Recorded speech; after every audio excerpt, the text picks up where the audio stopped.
بسم اللہ الرحمن الرحیم۔ رات کی خاموشی تھی، آسمان پر ہلکے بادل چھائے ہوئے تھے اور ہوا میں ایک عجیب سی سنجیدگی گھلی ہوئی تھی۔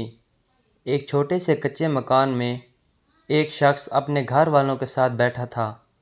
مکان کے اندر غربت کا رنگ ہر کونے سے جھلک رہا تھا۔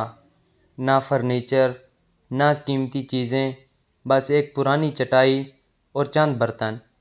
اس شخص کی آنکھوں میں فکر کی گہری لکیریں نمایاں تھیں۔ وہ کئی دن سے مزدوری کے لیے نکل رہا تھا، مگر قسمت جیسے اس کا ساتھ چھوڑ چکی تھی۔ جیب خالی تھی اور گھر میں 2 دن سے چولہا نہیں جلا تھا۔ بیوی چپ چاپ ایک کونے میں بیٹھی تھی، اس کے چہرے پر بھی پریشانی اور بے بسی تھی۔ ان کی 3 سالہ ننھی سی بیٹی زمین پر بیٹھی معصوم آنکھوں سے اپنے باپ کو دیکھ رہی تھی۔ ابا، کھانا؟ بچی نے بھول پن سے پوچھا۔ باپ نے نظریں جھکا لیں، گلے میں جیسے کانٹے اٹک گئے ہوں۔ وہ جواب نہ دے سکا۔ بیوی نے بیٹی کو پیار سے گود میں بٹھایا اور کہا، بیٹی، ابھی کھانا آ جائے گا، صبر کرو۔ لیکن حقیقت یہ تھی کہ ان کے پاس کچھ بھی نہیں تھا۔ دن گزرتے گئے۔ یہ دوسرا دن تھا جب گھر میں کھانے کا کوئی سامان نہ تھا۔ بیوی نے صبر کیا، باپ نے حوصلہ رکھا، مگر تیسرا دن آیا تو حالات ناقابل برداشت ہو گئے۔ ننھی بیٹی نے ایک ایسا جملہ کہا جس نے باپ کی روح تک کو ہلا دیا۔ بچی آہستہ سے بولی، ابا، دوسرا بھائی کب مرے گا؟ باپ چونک گیا، جیسے کسی نے دل پر خنجر مارا ہو۔ حیران ہو کر پوچھا، بیٹی، یہ کیا کہہ رہی ہو؟ بچی نے معصومیت سے جواب دیا، ابا، پچھلی بار جب ہمارے رشتہ دار کا بیٹا مرا تھا نا، تو سب نے ہمیں کھانا دیا تھا۔ ہم نے پیٹ بھر کے کھانا کھایا تھا۔ اب 2 دن ہو گئے ہیں، کھانے کو کچھ نہیں، تو بتائیں دوسرا بھائی کب مرے گا تاکہ ہمیں پھر کھانا ملے۔ یہ سن کر باپ کے قدموں تلے زمین نکل گئی، آنکھوں سے آنسو بہنے لگے۔ بیوی نے بھی یہ بات سنی تو اپنی چادر سے آنکھیں پوچھنے لگی۔ باپ نے بیٹی کو سینے سے لگایا، مگر دل کے اندر ایک طوفان برپا تھا۔ وہ برداشت نہ کر سکا۔ وضو کیا، جائے نماز بچھائی اور سجدے میں گر گیا۔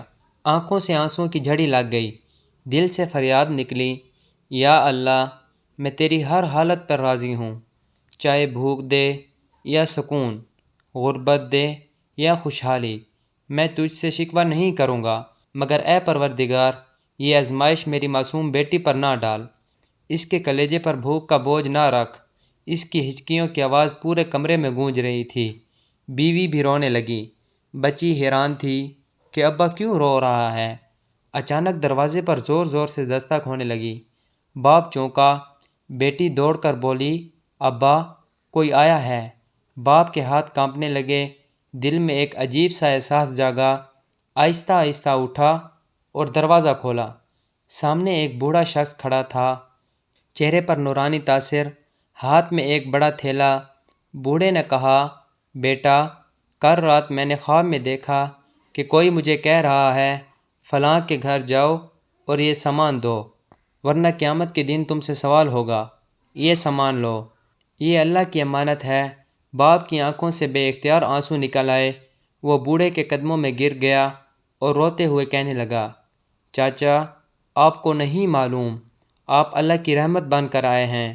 بوڑھے نے اسے اٹھایا اور کہا، بیٹا، اللہ سب دیکھتا ہے، وہ کبھی اپنے بندے کو اکیلا نہیں چھوڑتا۔ جب تھیلا کھولا گیا تو اس میں آٹا، دالیں، چاول، پھل اور کچھ پیسے بھی تھے۔ ننھی بچی خوشی سے تالیاں بجانے لگی، اس کی آنکھوں میں چمک آ گئی۔ وہ بولی، ابا، اب کھانا آ گیا ہے، اب کوئی مرنے کی ضرورت نہیں۔ یہ سن کر باپ نے بیٹی کو گود میں اٹھایا اور روتے ہوئے کہا، بیٹی، یاد رکھو، کھانا مرنے سے نہیں آتا، ہمارا رب زندہ ہے، وہ جب چاہے، جہاں سے چاہے، جیسے چاہے رزق دیتا ہے۔ بیوی نے بھی دعا کے لیے ہاتھ اٹھائے، یا اللہ، تیرا شکر ہے، تو نے ہماری لاچاری پر رحم کیا۔ اس دن کے بعد اس شخص کا ایمان اور بڑھ گیا۔ اب وہ ہر مشکل میں یہی کہتا، جب اللہ نے اس دن میری مدد کی تھی تو وہ ہر وقت میرے ساتھ ہے۔ بیٹی جب بڑی ہوئی تو کئی بار اپنے باپ سے پوچھتی، ابا، وہ دن یاد ہے جب میں نے کہا تھا دوسرا بھائی کب مرے گا، باپ مسکرا کر کہتا، ہاں بیٹی، وہ دن میرا ایمان تازہ کرنے والا دن تھا۔ یہ واقعہ ان کی زندگی میں ہمیشہ ایک سبق بن کر رہا۔ وہ جان گئے کہ غربت، بھوک اور مشکلیں انسان کو توڑ نہیں سکتیں جب تک انسان اللہ پر بھروسہ رکھے۔ اللہ کے خزانوں میں کمی نہیں، وہ اپنے بندے کو وہاں سے عطا کرتا ہے جہاں سے انسان نے کبھی سوچا بھی نہیں ہوتا۔ سبق: یہ کہانی ہمیں یہ سکھاتی ہے کہ دنیا کی آزمائشیں وقتی ہیں۔ غربت، بھوک اور مصیبتیں انسان کو توڑنے کے لیے نہیں بلکہ آزمانے کے لیے آتی ہیں۔ اصل کامیابی یہ ہے کہ انسان صبر کرے اور اللہ کے سامنے جھک جائے۔ جو اللہ پر بھروسہ کرتا ہے، اللہ اس کے لیے وہ راستہ کھول دیتا ہے جو کبھی اس نے سوچا بھی نہ ہو۔